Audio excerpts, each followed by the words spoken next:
Hi, welcome back to my channel. Today we're going to talk about the 4 books that I read in May. So this will hopefully be a pretty quick and easy video, both for you and for me. So let's just get right into it, okay? May as a month was really long. I moved at the beginning of May. I was working on trying to find a new job in the middle of May and towards the end of May. And I graduated from my master's program at the beginning of May. So it was just like there was so much going on. There was so much going on. I felt like pulled in 20 million different hello. I felt pulled in 20 million different directions. I can speak English. And so I think that is reflected very much in my reading for this month. One thing to note also this month, the Hugo Award nominees were announced, I believe, in April. And then I read over the list and I was like, hey, I've read a couple of these, so why don't I just keep reading? And so this month I also was catching up on all of the novella nominations for the Hugo Awards. I've spoken before about how much I love novellas, especially sci-fi fantasy ones. This was just a really fun exercise for me to read some that I had missed when they came out. So that was fun. But novellas, right? Like, we're not doing heavy lifting in May. These were mostly all one-sitting reads, with the exception of my nonfiction pick, which I'm gonna be honest with you guys, and I will admit this. This is a book I started back in 2022 and never finished. So I was really only reading half of that nonfiction book. Hey, it all counts, okay? And that's just the way the cookie crumbles sometimes. And May was a tough month for me to get through reading wise. I think that also I find that when I read a lot of books one month, the next one I usually slow down, so it's very like cyclical for me. So I read a lot in April and then just didn't really have the bandwidth for May. So that's what we're working with. Enough of that. Let's just get into the books. First book I read in May is Cinder House by Freya Marske. And I loved it. It was great. It was really, really good. It was a very fun and charming retelling of Cinderella, where Cinderella has died. She dies like in the first couple of paragraphs, and the rest of the book is about her being a ghost. So I think that was a really fun twist on a fairy tale. I also liked the element that she added of like sort of fantasy haunted house without, it was not horror at all, but there was like an element of a haunted house, which was fun. I personally do not like fairy tale retellings. I don't like them. And I'll talk about this a little bit more when I talk about the next book that I read. But I don't really care for them. I've taken a chance with a lot of writers, okay? T. Kingfisher, I love T. Kingfisher's Sworn Soldier novella series, and I'm always trying to give T. Kingfisher a chance on fairy tale retellings, and I just can't do it. I don't know what it is. I don't normally like fairy tale retellings. Maybe like it's like a childhood thing, like some girls were fairy tale retellings. I was Greek myth. I was reading books about pirates. And so like maybe like whatever sort of like connection there was between me and the fairy tale just didn't make it. It didn't make the cut. And so I have like no nostalgia towards them. I just don't really care for them. I've never really cared for them, and nothing has been able to change my mind. But I like this one. But I think that I liked it because it didn't feel like a retelling. I don't know. I don't usually like fairy tale retellings. This one was great. 10 out of 10. 10 out of 10. I just want to like take a small tangent to talk about a review that really fucking annoyed me that I saw on Goodreads, because I often, when I finish a book, I go on Goodreads and see who agrees with me. I also like to read people who disagree with me, because then I get to think about what I liked about a book in a very particular context, or about a very particular thing that maybe this other person didn't like. And I can say, oh, I agree with that, but it didn't bother me, or no, I don't agree with that at all, or whatever. And that's just like a fun thought exercise for me. I went and read a review for this book, and it pissed me off. I've literally not been able to stop thinking about it. But this person, if I remember correctly, they did not actually finish reading the book. They had just heard that there was a non-consensual sex scene at the end, and that is not true. So I don't really know I actually have to pop in for a correction because I completely misspoke. The person who posted the review had finished the book, and I will put their full review on the screen now. It was people in the comments that said that they had heard this. I just want to say my overall opinion about this review is justice for cucks. Like, I feel like we should have cuck representation in books. People are into that stuff. If she wants to watch, let her watch. But I just wanted to clarify that it was not the reviewer that had not read the book, but people in the comments who had not read the book. Shout out to them for also being mad that they thought this was a sapphic book and it wasn't. I'm glad I wasn't crazy. Okay, that's all. Bye. I don't know. It was just like a really weird comment to me. What I think they're referring to is the male love interest in this book is cursed. Whoever sees him dancing falls in love with him.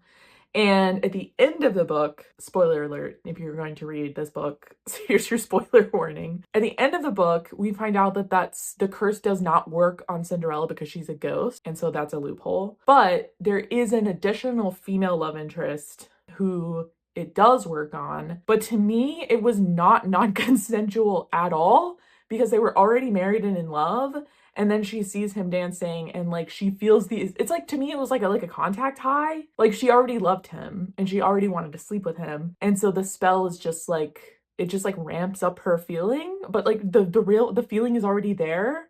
I don't know. It was a really fucking weird take, and the people in the comments were being really fucking weird about it as well. Read it for yourself and see if you think. I did not read it that way at all. Another quick note about this book before I move on. This is not a sapphic fantasy book, okay? let me just get that really clear. I was excited to read it because I thought it was sapphic, and it's not sapphic. The main character's main love interest is a man, and the person she develops a romantic and emotional attachment to and sexual attachment to is a man. There is a woman that comes in a little bit at the end, but to my knowledge, there is no like exploration of the romantic or sexual element between those two characters. So to me, not sapphic. If you disagree, I would love to hear your thoughts in the comments, but to me, not sapphic. So if you read that on the label and wanted to read it because it was sapphic, it's not. Next book, let's get into T. Kingfisher, okay? Because this book was on the list for the novellas and I was gonna read it anyway. So the next book is What Stalks the Deep by T. Kingfisher. This is the third installment in the Sworn Soldier series, and they're so good every single fucking time.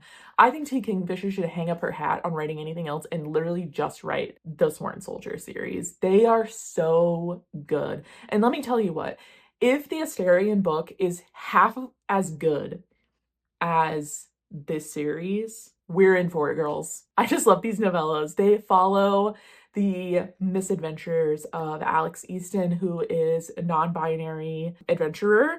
I believe these books take place historically. I want to say like late 1800s.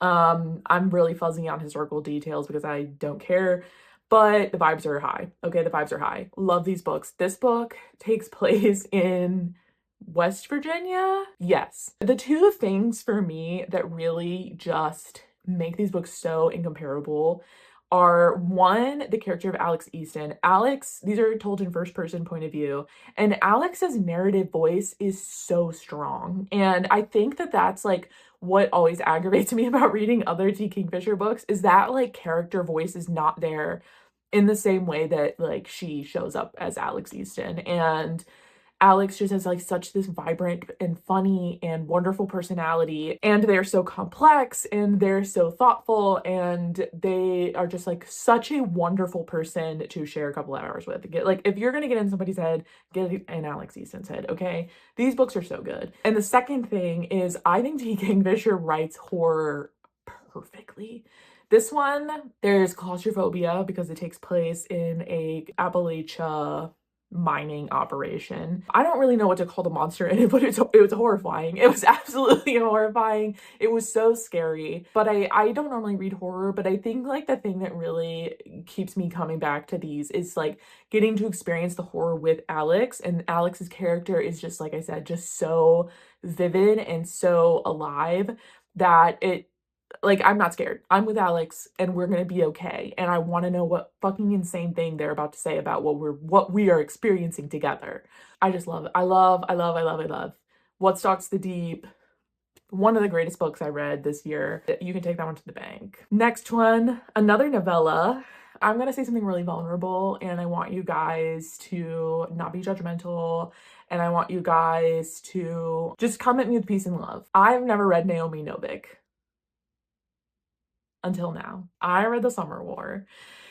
Girl, oh my God. It was perfect. It was perfect. I ate it up. So good. It was so good. I literally can't think of a single thing wrong with it except that it was only like 200 pages and I wanted like 7,000 pages. It was excellent. I'm like Naomi Novik's rest of her stuff's getting boosted to the top of my list because I was reading this and literally would just have to like stop sometimes and just like stare into the distance and just think about all of the choices that I've made, all the choices yet to come, all of the experiences and wonders in the world, all of the horrors, and it was perfect. Okay, I cried like a baby. It just was so deeply moving and it was so beautiful. It was beautifully written. The characters, I can honestly tell you, I've read a lot of novellas. I love novellas.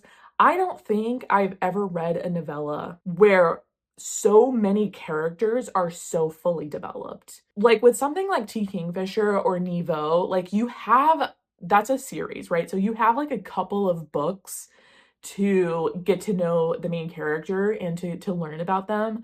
But the way that this book, I knew every single character so beautiful, like so well. And it was so beautiful. It just makes you wonder, like, how can I make anything, you know? This exists.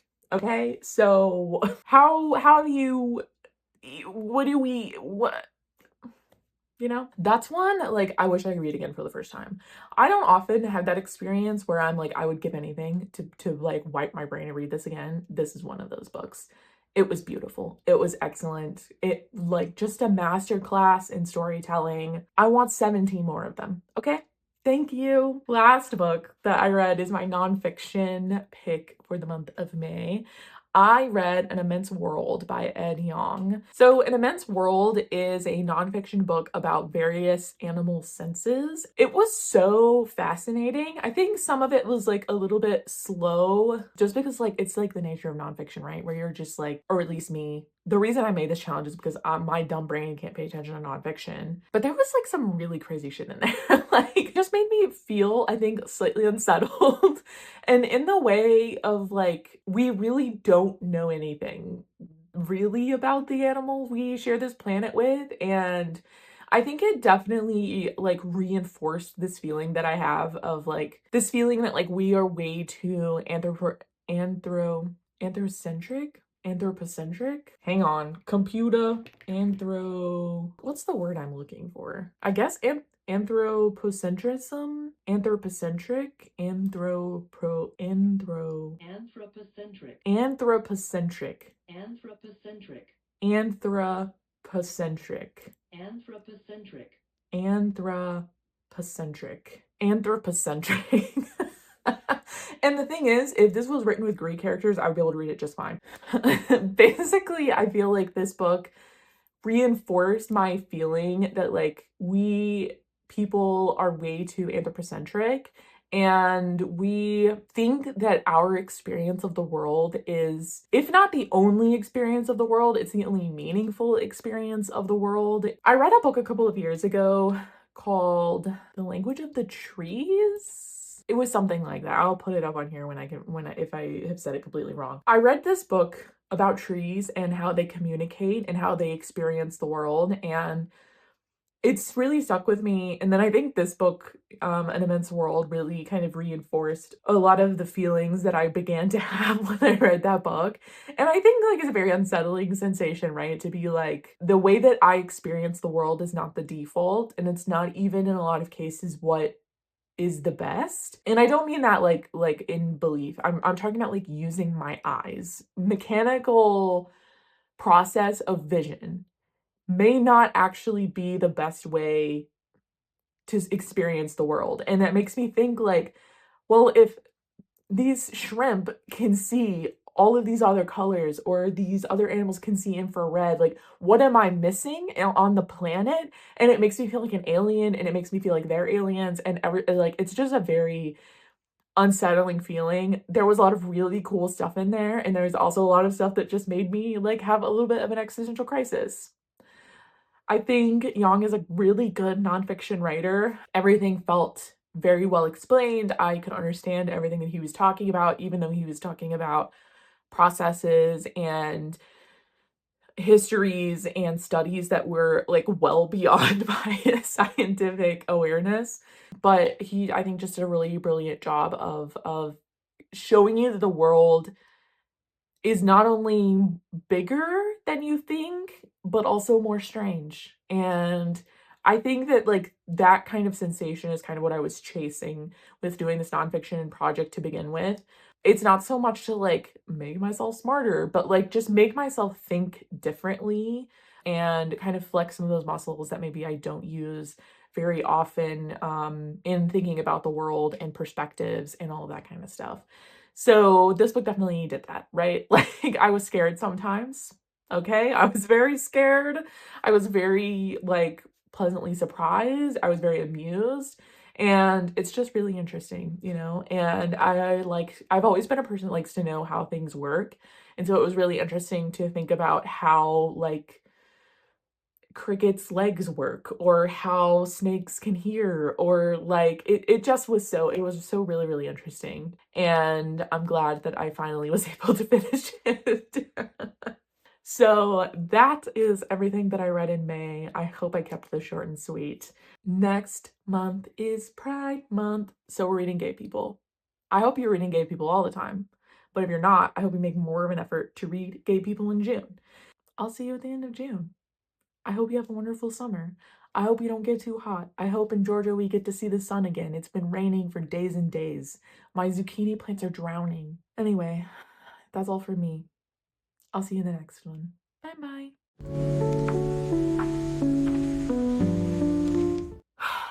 Have I said anything coherent in this whole video? Inquiring minds would like to know. I don't feel like I've said anything coherent this whole video. Fingers crossed we said something coherent in this video.